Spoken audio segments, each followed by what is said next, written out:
Okay, सो मेरे पास अर्थ जो है वो रोटेट हो रहा है और इसका ये पोल है और आपके पास अराउंड इट्स ओन एक्सिस पोल के इर्द गिर्द आपके पास अर्थ रोटेट हो रहा है। देयरफॉर जब वेट आपके पास मास का है वो mg है at the pole, and when you take this mass toward the equator, तो इक्वेटर पर आपके पास का जो एक्चुअल मास होगा mg in the downward direction, लेकिन इक्वेटर पे चूंकि मास रोटेट हो रहा है अराउंड इट्स ओन एक्सिस, इसलिए अब आपके पास मैं लिखूंगी कि इक्वेटर पे जो वेट होगा उसमें थोड़ा सा चेंज आएगा, उसको अब मैं कहती हूँ mg dash.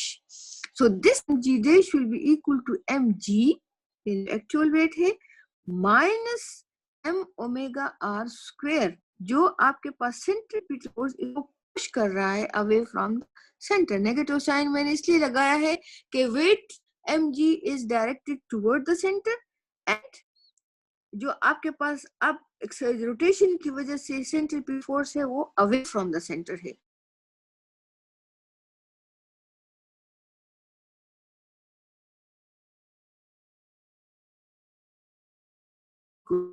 To minus omega square r। अच्छा, अगर सडनली स्टॉप रोटेटिंग तो क्या होगा, आपके पास ओमेगा जीरो हो जाएगा ना, उसकी रोटेशन जीरो हो गई। So I will say dash is equal to g minus zero, ये हो जाएगा।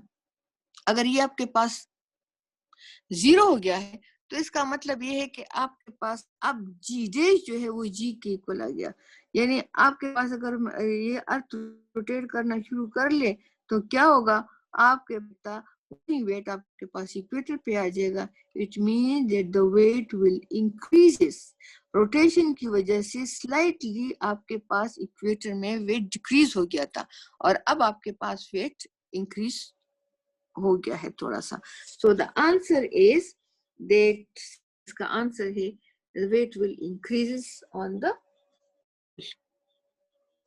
ठीक है।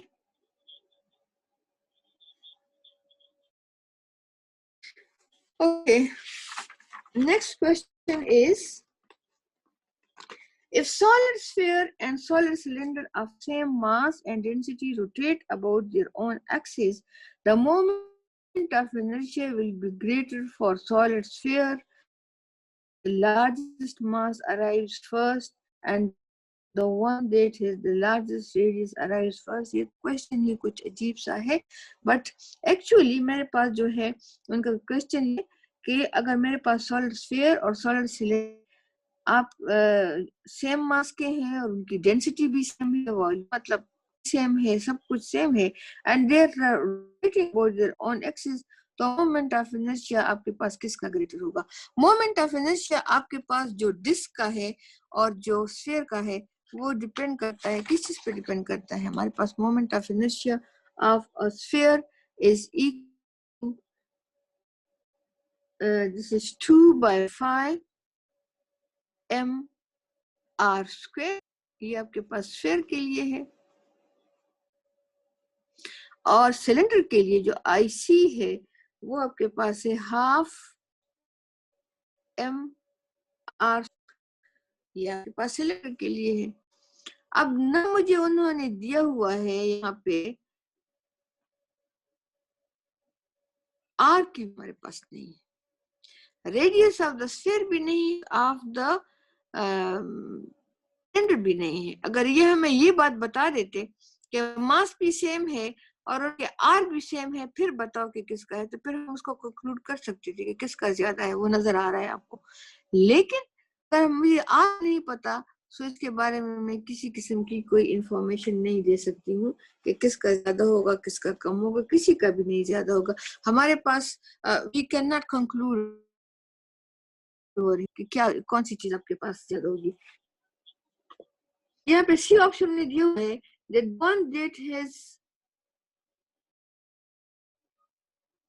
one that has the largest mass arrives first, तो कहाँ से आ रहा है? The question is incomplete, ठीक है, लेकिन हम इनके मोमेंट ऑफ इनर्शिया के बारे में किसी किस्म की कोई इंफॉर्मेशन नहीं देते जब तक ये मुझे ना बताए कि मेरे पास आर कितना है, ठीक है। तो इसलिए क्वेश्चन मुझे कुछ गड़बड़ लग रहा है, दिस इज इनकम्प्लीट क्वेश्चन। ये कौन सा है? 7 क्वेश्चन है। Is it 7?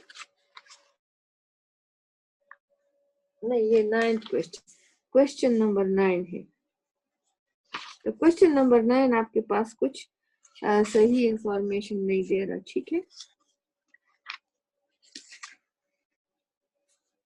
वैसे इन्होंने आपको दिया है मास और वॉल्यूम का दिया है कि इसका जो मास है और इसका डेंसिटी है वो सेम है। तो आपके पास स्फीयर का जो वॉल्यूम है वो क्या होता है? वो 4/3 पाई आर क्यूब है। और आपके पास जो सिलेंडर का है वो आपके पास पाई एच आर स्क्वायर। ये वॉल्यूम है आपके पास स्फीयर का और सिलेंडर का, राइट। एंड दे से question that they have the same density, mass and density. Mass और density इनकी सेम है, मास भी सेम है। और what is density? It is mass per unit volume. तो ये चीजें सारी इनकी सेम है। लेकिन मुझे ना H के बारे में कोई इंफॉर्मेशन है, ना मुझे R के बारे में कोई इंफॉर्मेशन है। तो अगर मुझे इनके साइज का पता नहीं है तो मैं उनके मोमेंट ऑफ इनर्शिया के बारे में कोई प्रिडिक्शन नहीं कर सकती, कोई मैं उसको जस्टिफाई नहीं कर सकती, ठीक है। So this seems that this question is incomplete, something is missing here. बस इसको छोड़ दें फिर। Now the gravitational force exerted on an astronaut Newton. Question number 10. Question number 10 में आपके पास है that there is an astronaut और उसका जो weight है वो 650 न्यूटन है and she is in an international space station. The gravitational force on her, जाहिर है आपके pass on the surface of the earth उसका वेट 650 न्यूटन है। और जब वो ऊपर स्पेस में कहीं जाती है तो उसका वेट वो कह रहे कि कितना होगा, कितना होगा। जाहिर है वो लाइट तो नहीं हो सकता, ठीक है। सेकेंड ऑप्शन है एग्जैक्टली द सेम। बिल्कुल एग्जैक्टली द सेम भी नहीं हो सकता अनलेस एंड अनटिल यहाँ पे स्पेस में ग्रेविटी, आपके पास ग्रेविटी एट द अर्थ ना हो जाए तो सेम भी नहीं हो सकता। नियरली जीरो, नियरली जीरो अगर बिल्कुल ये निकल जाए ग्रेविटेशनल पुल से स्पेस में जाए तो फिर जीरो होगा। लेकिन वो तो कह रहे कि नहीं, ये आप करीब मतलब स्पेस स्टेशन में है जो कि यकीनन अर्थ के करीब है। और फिर एग्जैक्टली जीरो भी नहीं हो सकता। सो स्मॉलर, इसकी जो वैल्यू है, जो उसका वेट है वो कम हो जाएगा बिकॉज ऑफ द एल्टीट्यूड। जितना आप ऊपर जाएंगे तो आपके पास वैल्यू ऑफ ग्रेविटी जी कम होती जाती है। इसलिए स्पेस स्टेशन में अगर ये जाएगी तो इस पर इसकी जो अपनी ग्रेविटी होगी वो कम हो जाएगी। और अगर आपने स्पेस स्टेशन को कोई आर्टिफिशियल ग्रेविटी नहीं दी है तो फिर आपके पास ये जीरो होगा। लेकिन वहां पे हम जो है जितने भी सैटेलाइट जाते हैं, जितने भी स्पेस स्टेशन होते हैं, और अगर उसमें एस्ट्रोनॉट हो तो उनको आर्टिफिशियल ग्रेविटी प्रोवाइड की जाती है ताकि वो स्टेबल रहे वहां पे। तो exactly surface of the earth जैसे नहीं होगा, लेकिन कम होगा। अगर फुल पे कम हो जाएगा तो उसकी अपनी जो वेट 650 न्यूटन यहाँ पर था वो डिक्रीज हो जाएगा। तो का ऑप्शन सी है आपके पास, राइट। देन क्वेश्चन नंबर 11 है that a solar cylinder of mass m and radius r rolls down and inclined without slipping. आपके पास सोलर सिलेंडर है जिसका मास m है और उसका रेडियस r है और वो नीचे की तरफ आ रहा है, स्लिप कर रहा है डाउनवर्ड डायरेक्शन में। And its moment of inertia about an axis to its center of mass is half mr square. At any instant while in motion, its rotational kinetic energy about its center of mass is what fraction of the total kinetic energy? अभी आपके पास inclined plane है और वो कह रहे हैं कि inclined plane पर आपके पास ये नीचे की तरफ आ रहा है, ठीक।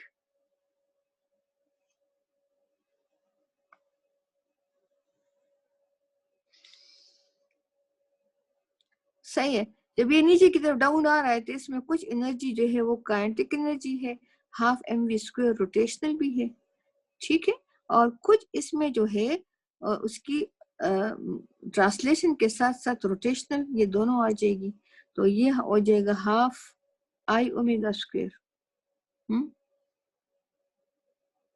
ये आएगी आपके पास। नाउ जैसे कि बता दें कि ये जो इसकी एनर्जी है, टोटल एनर्जी, ये दिस इज टोटल एनर्जी, और इसकी जो रोटेशनल एनर्जी है, इनके दरमियान क्या रेशो है। तो मेरे पास रोटेशनल काइनेटिक एनर्जी जो है, this is equal to how much, कितनी है। रोटेशनल काइनेटिक एनर्जी को हम क्या कहते हैं कि ये कितनी है। दिस इज, अभी ये मैंने लिखा है हाफ आई ओमेगा स्क्वायर, ये इसकी रोटेशनल काइनेटिक एनर्जी है। इसकी टोटल काइनेटिक एनर्जी जो होगी, that will be equal to partially translational and partially rotational. तो मेरे पास जो ट्रांसलेशनल एनर्जी है वो हाफ एम वी स्क्वायर है, और उसकी जो रोटेशनल है वो यही है, आई ओमेगा स्क्वायर। वो कह रहे हैं कि इन दोनों का रेशो बताओ। जो रोटेशनल काइनेटिक एनर्जी